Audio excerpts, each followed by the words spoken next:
It was a quiet Thursday evening, one of those nights when the silence feels deeper than usual.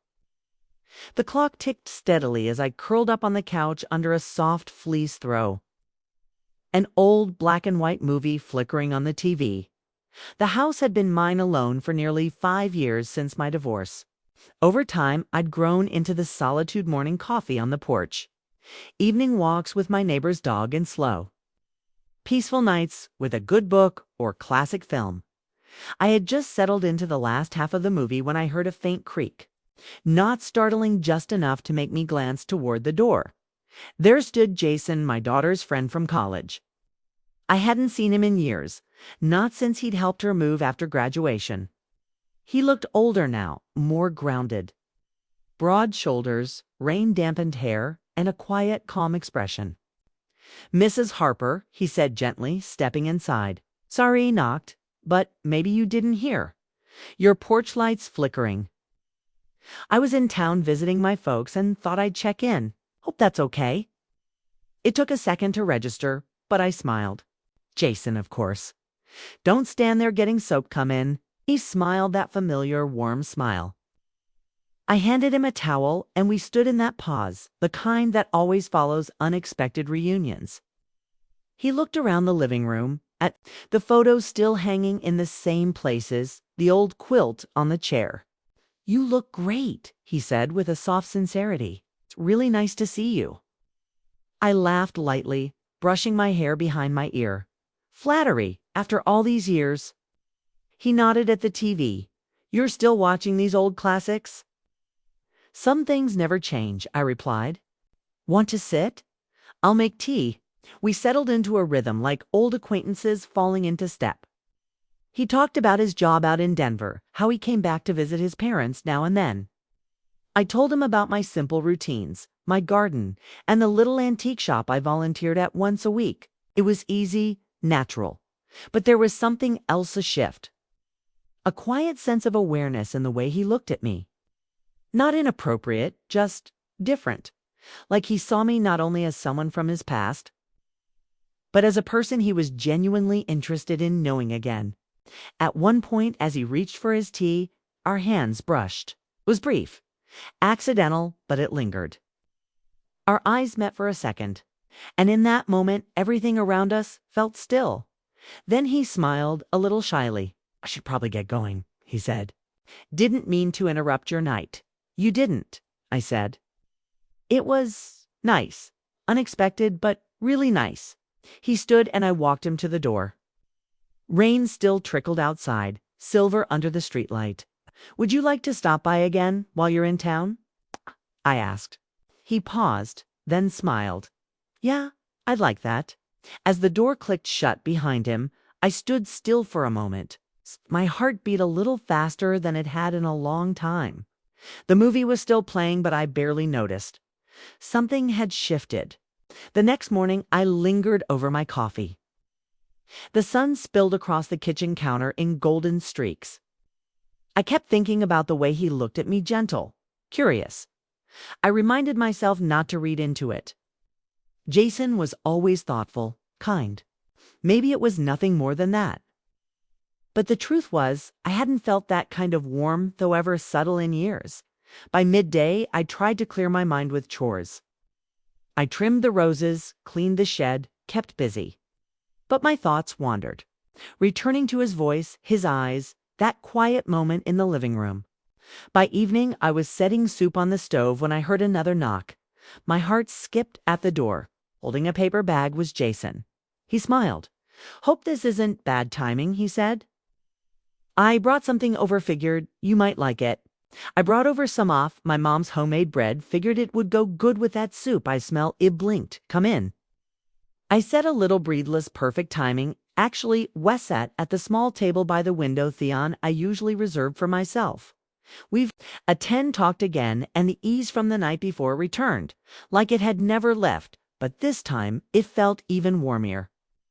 Asked me questions that went beyond small talk about my life after the divorce, about the things I still wanted to do. It caught me off guard how sincerely he listened, how genuine a interest he seemed at one point. I wasteling him about a little coastal town he'd Always wanted to visit, and he leaned in slightly. You've got this way off telling stories. He said, it's Kalminji. Missed that. I felt a flush of warmth in my chest. I couldn't remember the last time someone told me. I was calming, useful, dependable, sure, but calming. After dinner, we moved back into the living room. The night had stretched itself out softly around us. I turned on some jazz, something mellow, and we sat on the couch a little closer than the night before. I just said, looked at the photos on the mantel, old pictures of my daughter and one of them and her father long before the love had faded. Do you miss it? He asked quietly. Being with someone, I mean. I didn't answer right away. It was such a vulnerable question, but something in his tune made me feel safe enough to tell. Truth, I miss the companionship, I said. The presence, someone to talk to at night, but I don't miss being invisible. He looked at me for a long time. Rita looked, and I felt it again. That soft energy between us, subtle but undeniably. Don't think anyone could ever overlook you. He said that line, simple, kind, hit deeper than I expected. We didn't move closer, we didn't touch, but the space between us changed, grew denser, with something unspoken, fragile and real, when stood to leave.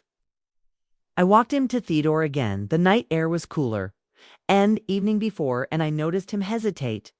I'm leaving town Saturday. Hest. But I'd really like to see Yao again before then. I'd like that too. West stood there a moment too long, the kind-off pause that used to scare me, but no made my heart beat louder. He smiled and stepped into the night, and I stood at Thar watching the silhouette of him disappear down the path inside. I turned off the light, sat on the couch, and let quiet settle in around me, but it wasn't the same kind of quiet anymore. It was a quiet that waited. Saturday came too quickly. The sky that morning was overcast, casting a soft gray light across my kitchen. I moved through usual routine, but everything felt slightly off, as if the air itself was holding its breath. I kept glancing at the clock, counting the hours. Wonder and Kath he'd show up before he had to leave. Part of me questioned why it mattered so much.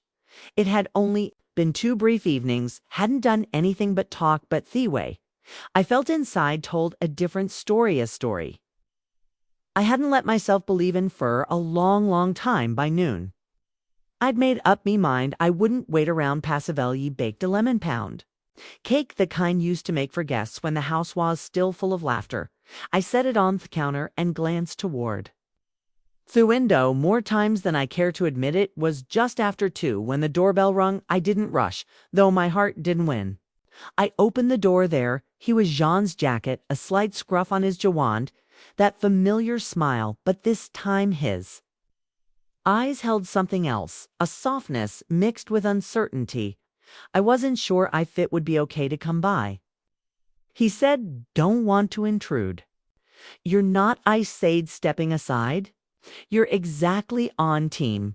He walked in slowly, looking around like he was memorizing the space. I offered him coffee and a slice of cake, and we sat at the kitchen table, close but not quite touching for a while. The conversation stayed light, but the pause between us stretched longer than before, and in those pauses, something kept building. I don't know what this is.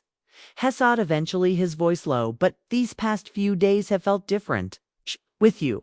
I nodded, my fingers curling around the mug in my hands. They felt different for me, too. He hesitated, searching my face. Are you okay with that? No one had asked me that in years. Not what I wanted, not what I felt, just if I was okay. I nodded, yes, I am. We sat in the quiet fora while I letting that honesty fill their room. I've always admired you, he said suddenly, even when I was younger. You had this way of making people feel safe seeing.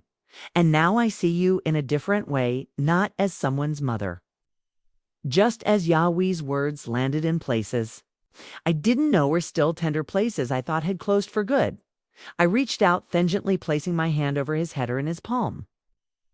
To meet mine, our fingers center twang naturally. There was no rush, no spark flying wildly, just warm, familiar, steady warmth that spread through my chest like a slow-moving wave. Don't know what happens next, he whispered, but I don't want this to end with you walking away today like it never happened. It doesn't have to, Hesed softly. I'll be back in 3 weeks, maybe. Sooner and we can really talk about what this could be. We stayed like thought our hands. Gently clasped, no need toffle. The silence with anything more when finally stood to leave. He turned aft door. You've been the best part off this. Visit my.